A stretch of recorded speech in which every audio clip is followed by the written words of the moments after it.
2022-264 dengan nomor absen 26 dari kelas 4D PGSD.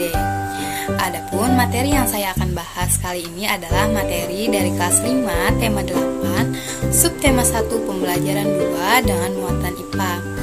Kompetensi dasarnya yang pertama menganalisis siklus air dan dampaknya pada peristiwa di bumi serta kelangsungan makhluk hidup. Dan kompetensi dasar yang kedua yaitu membuat karya tentang skema siklus air berdasarkan informasi dari berbagai sumber. Dalam menjelaskan materi atau memahamkan suatu materi pelajaran, guru perlu menggunakan alat peraga atau media agar suatu pelajaran itu dapat lebih bermakna dan mudah dipahami, terutama pada mata pelajaran IPA. Karena dengan menggunakan alat peraga atau media, siswa dapat langsung melihat suatu gambaran atau ilustrasi proses terjadinya suatu peristiwa. Nah, pada pertemuan kali ini kita akan membahas tentang siklus air. Maka alangkah baiknya kita menggunakan suatu media, yaitu media seperti ini. Media yang dapat dilihat, dipegang, dan juga dapat dimainkan. Adapun alat dan bahan yang saya gunakan yaitu ada styrofoam, kardus, double tip, karton, kertas origami, dan juga gunting. Tujuan media yang saya buat ini yaitu guru akan lebih mudah menjelaskan proses terjadinya siklus air. Selain itu, dengan media ini siswa akan lebih mampu memahami urutan proses terjadinya siklus air dengan jelas. Karena dalam media yang saya buat ini terdapat gambar-gambar 3 dimensi yang mana dapat memvisualisasikan siswa dalam imajinasinya. Sehingga nantinya saat proses pembelajaran akan membantu siswa dalam membuat skema proses terjadinya siklus air dengan mudah.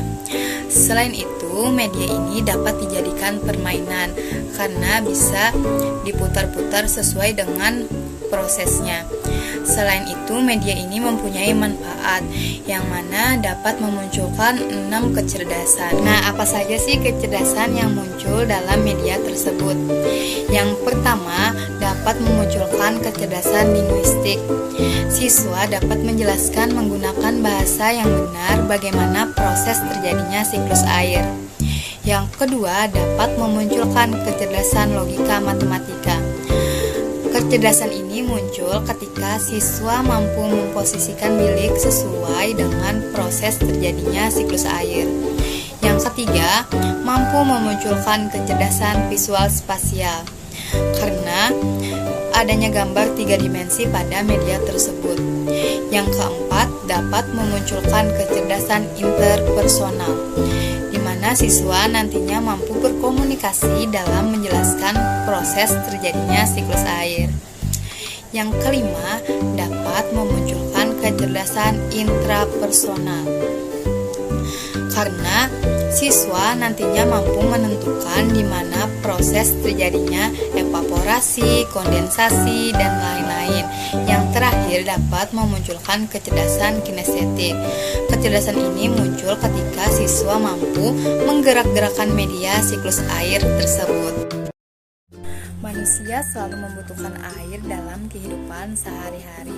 Kegunaan air antara lain untuk keperluan rumah tangga, pertanian, industri, dan untuk pembangkit listrik.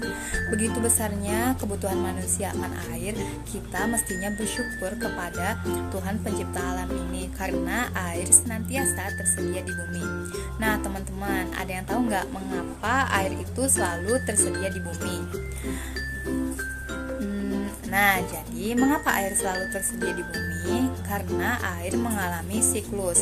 Siklus air merupakan sirkulasi atau perputaran air secara terus-menerus dari bumi ke atmosfer lalu kembali lagi ke bumi. Simpelnya gini nih, air yang ada di bumi menguap menjadi awan, lalu terus turun lagi menjadi hujan. Nah, ini yang menyebabkan volume air di bumi itu relatif sama. dari tahun ke tahun. Hal ini terjadi terus-menerus loh mengikuti tahapan dalam siklusnya. Adapun tahapan siklus air yang pertama yaitu ada evaporasi dan transpirasi. Yang kedua ada tahapan kondensasi dan yang ketiga ada tahapan presipitasi. Nah, jadi apa sih evaporasi itu? Evaporasi digunakan untuk menunjukkan proses penguapan air yang berasal dari laut, sungai, danau, dan badan air lainnya yang diakibatkan oleh panasnya sinar matahari. Nah, ngomongin evaporasi dalam siklus air atau hidrologi itu ada juga yang namanya transpirasi. Jadi, transpirasi itu adalah menguapnya air dari tanaman melalui mulut, daun, dan batangnya tumbuhan. Jadi sebenarnya evaporasi tidak hanya bisa terjadi di laut, sungai, dan danau, tetapi juga bisa terjadi pada tumbuhan yang disebut dengan istilah transpirasi. Nah, titik-titik air di awan selanjutnya tadi kan akan menjadi hujan. Maka air hujan akan turun di darat maupun di laut. Air hujan itu akan jatuh ke tanah ataupun ke perairan. Air hujan yang jatuh ke tanah akan meresap ke dalam pori-pori tanah menjadi air tanah yang biasa disebut dengan istilah infiltrasi. Selanjutnya, air tanah akan keluar melalui sumur. Nah, air tanah tadi juga akan merembes ke danau atau sungai, yang mana hal tersebut dapat menambah jumlah air di tempat tersebut atau disebut dengan run up. Air yang bergerak di darat dari tempat yang tinggi ke tempat yang lebih rendah. Selanjutnya, air akan mengalir ke laut, namun sebagian air di sungai tadi dapat menguap kembali. Air sungai yang menguap membentuk awan bersama dengan uap air di laut dan tumbuhan akan mengalami proses siklus air. Maka siklus air pun akan terulang lagi seperti itu. By the way, selain ketiga istilah yang menggambarkan proses siklus air yang telah kita bahas sebelumnya, ada beberapa istilah lain nih yang perlu kalian ketahui juga untuk lebih memahami proses terjadinya siklus hidrologi atau siklus air. Yaitu ada istilah intersepsi, adalah proses tertahannya air hujan pada permukaan tanaman yang kemudian diuapkan kembali ke atmosfer. Nah, biasanya proses intersepsi ini terjadi pada proses evaporasi dan transpirasi. Lalu ada juga istilah adveksi, yaitu awan bergerak menuju tempat lain karena bantuan angin. Nah, dari penjelasan proses siklus air tadi dapat kita simpulkan bahwa sebenarnya jumlah air di bumi itu secara keseluruhan cenderung tetap, namun hanya wujud dan tempatnya saja yang berubah. Nah, selanjutnya saya akan menjelaskan cara penggunaan media yang saya buat ini. Jadi nantinya guru bisa meminta siswa maju ke depan untuk menempatkan bilik sesuai dengan proses terjadinya siklus air. Misalkan kita meminta siswa untuk menempatkan bilik evaporasi. Kemudian siswa dapat menempatkan bilik evaporasi pada tulisan yang sudah terdapat dalam media tersebut. Jadi siswa tinggal memutar media tersebut menyesuaikan dengan nama proses siklus air tersebut. Nah, lalu kita bisa tanyakan kepada siswa pengertian dari proses tersebut. Nah, jika siswa kesulitan dalam menjawab proses terjadinya siklus air, maka dapat kita berikan kartu pembantu untuk mereka menjawabnya.